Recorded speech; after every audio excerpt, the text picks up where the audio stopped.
Up to triple digits. We were whittling it away for a little while, right. Jim, but it has come back.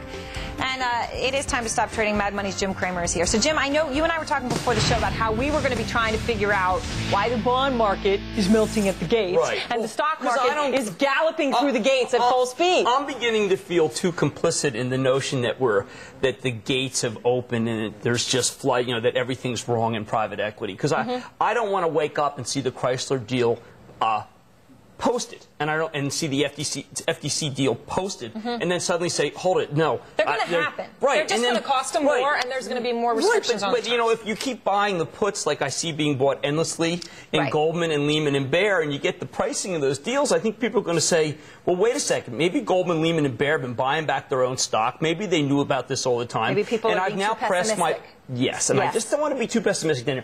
I understand that all the stocks are going lower. Everybody can see that. But I don't want to pile on, because I think that when these deals get priced, it'll be like, what was I thinking? And I don't want to be part of that. I thought the high-yield investor, Jamie Farnham, was very good on that, because he said, look, there is repricing going on. And I'm not buying anything because nobody wants to be the first guy to go in and say, okay, I'll take these terms, and then 2 days later it's better. But after a certain period of time here, they're going to get done. Yeah, and it's not like interest rates cost a little bit more. Right, but it isn't like the 10-year just shot up to 5 3/4. Well, the 10-year's coming down. Right. Well, I mean, but this is that issue you brought up initially, which is that is it flight to quality, or is it, there are some people who think worldwide slowdown, and judging by the action that I see in the Cloroxes and in the Colgates and a lot of the the slow go guys, Procter being the best example. So a lot of people are thinking maybe there's a bit of a worldwide slowdown developing, and that's a different camp. I love it when we have both camps. There's guys who think it's accelerating, guys who think it's decelerating. Because that means somebody's going to make that. It's the only way to make money. Right, now, exactly right. But speaking of this whole, how do you play it? All right. So the one thing we do know is that the bond market and the stock market right now are not really saying the same thing. So if you want to play it and make money,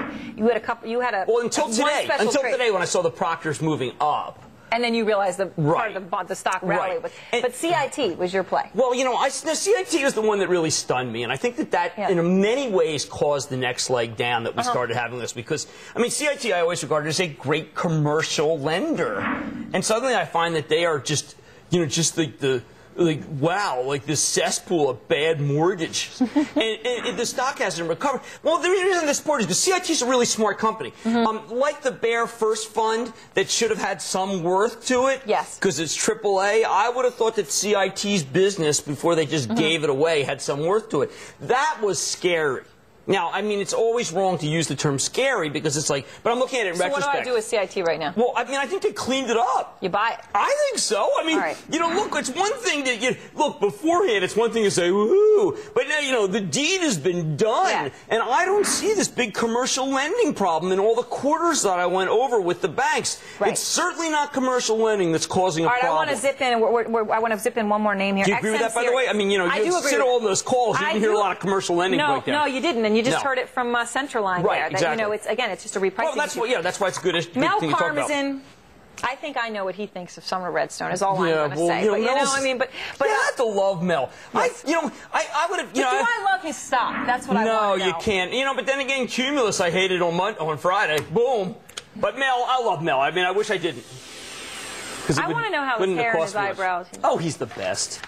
We need more Mels, if only just to make this whole game more interesting. Mel was good. He was fun there. All right, Jim, thanks a lot. He's charitable, too. Can we just point that out? He's charitable. All right.